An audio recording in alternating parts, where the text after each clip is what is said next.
परियालनो नखरनो हानि settlement paper होनाय जागोन आरो चिरां जिल्लायाव गोबां होनाय जाबाय। नोंथांमोननिसिम आंनि मोनसे गोदान भिडिअ लाबोलायबाय। बेरेफुंजानि आंनो गोसो गोरबोनि खुलुमनायखौ गोसो गोथारै नाजावना लादो लोगोफोर।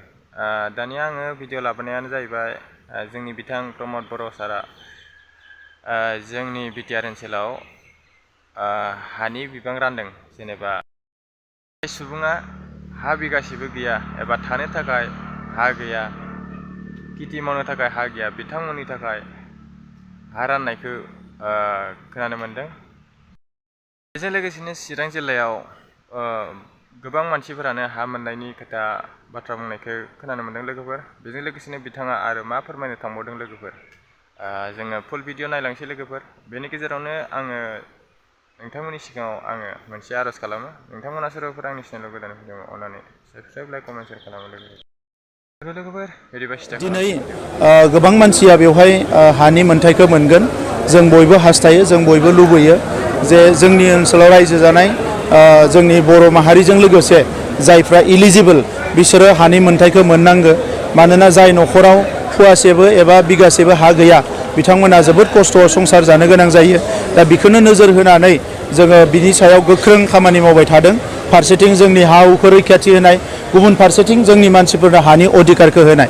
दा बेवहाय दिनैसिम जों हिसाब खालामबाय बोसोरनै मोजां खामानि मावदों आरो बे बोसोरनैयाव जोङो दासिम 1,43,000 अफलाइन जोङो होनो हादों आरो अनलाइनाव 91,000 एप्लाइ खालामदों आरो बेयाव 65,000नो जोङो दायो हानि माखासे सेटेलमेन्टनि पेपार एबा सलुसनखौ जोङो होनो हादों। दा नंखायनो आं सानो जे आरो जिखिनि जोंहा सम दङ बेवहाय 80निफ्राय 90% जोंनि माहारिनि मानसिफोरनो जोङो हानि जेंनाफोरखौ सुस्रांनो सानदों आरो UPPL सरकारनि जि थांखि बेवहाय गोजोन गायसननायजों लोगोसे हारि माहारिजों गोख्रों सोमोन्दो दानाय। मानोना जोङो दा बेवहाय रुलिं माहारि जाबाय, बे हिसाबै गासैजोंबो गोख्रों सोमोन्दो दानो हानाय जायोब्ला अब्ला जोंनि इयुनाव आद्रा थानाय थांखिफोरखौ जोङो सुफुंनो हागोन। बिथांमोनाबो जोंजों मदद होगोन। आगोलनि समाव राजखान्थिनि माखासे गोरोन्थिनि थाखाय बर' अनाबर' जादोंमोन, नाथाय बेफोर थासारिखौ दिनै जोङो फोजोबनो हाबाय। आं मिजिंथिदों दा बे हा हुनि मोन्थाइफोरखौ मोननाय लोगो लोगोनो सोलोंथाइनि जेंनाफोरा सुस्रांजानाय लोगो लोगोनो गासैबो मोजां थासारियाव फैगोन आरो जोङो जोंनि जि गुबै थांखि बर' माहारिनि बेवहाय जोङो दावगालांनो हागोन। पट्टा होनायनि गेजेराव बेवहायबो 40,000निख्रुइ बांसिन होनाय जाबाय आरो बेवहाय दासिम जोङो मिजिंथिदों जे जायफ्रा 5 बोसोर जाबाय आगोलाव एफा एनै मोननाय आरो दा जोंनि सरकार जोबनायनि उनाव 5 बोसोर जायफोर जागोन बिथांमोनखौ थाबैनो रेभिनिउआव जोङो सोलायनाय जागोन आरो फरेस्ट ओनसोलाव जायफोर दङ जायफ्रा इलिजिबोल बिसोरनोबो जोङो थाबैनो हानि पाट्टाफोरखौ होजोबनाय जागोन। बेरेखा दोलो बिथांमोना नोंथांनि बिटिआरनि जे नोंथांनि देरहानाय थानाय समस्थिफोरखौ दखल खालामनायनि बाथ्रा बुंबाय थायो। आदसा बेबायदि दखल खालामनो ना दखल खालामनो हाया। 19 बोसोरथ' बिथांमोनानो सालायदोंमोन। दा बै समाव रायजो राजाफोरनि अननाय, रायजो राजाफोरनि मान होनाय बेखौ बुजिनो रोङाखिसै। ओंखायनो रायजो राजाफोरजों बिथांमोना दिनै नेवसिजाबाय आरो बिनि दायाथ' रायजो राजा नङा बा जों नङा। बिथांमोनखौ 19 बोसोर रायजो राजाफ्रा अनबाय, खनले बिसायख'थियाव देरहाहोबाय।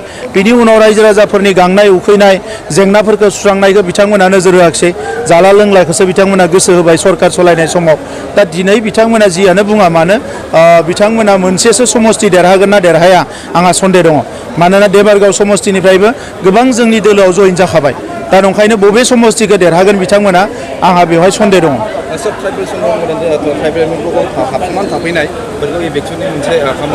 बेखौ लानानै जोंनिया सार्भे जाबाय आरो जोंनि ओनसोला जोबोद सेन्सिटिभ जन। आगोलाव हारि माहारिनि गेजेराव गोबां दांगा जाबोदों, दाङाबाजि जाबोदों। दा बेनिखायनो जों बेफोरखौ स्मुथलि गासैबो जेंनाफोरखौ जोङो नोजोर होगोन। नाथाय जोङो हाखु दाखुयै जों जेबो खामानि मावनो सानाखै। मानोना दिनैनि समाव बयबो गावनि मोन्थाइखौ बयबो मिथिगौ। दा बेनिखायनो जि खामानिफोरखौ मावोबा जोंनि ओनसोलाव जोंनि मानसिफ्राबो खस्थ' मोननांगोन बे खामानिखौ मावनो सानाखै। नाथाय हा हुनि रैखाथिनि बेलायाव जोङो बेखौ कमप्रमाइज खालामनाय नङा। बेखौ जोङो गोख्रोङै खामानि मावलांबाय थागोन। BPF-आथ' बेवहाय लासैनो गैयानिफ्राय गैया जालांदों आरो कंग्रेसआथ' बेवहाय गोदानसो। गोदो गोदायफोर खोनायोमोन कंग्रेस दङ, नाथाय जेब्लानिफ्राय बर'नि सोमावसारनाय जादों बेवहाय कंग्रेसआ मालाबाबो देरहाबोफेराखै।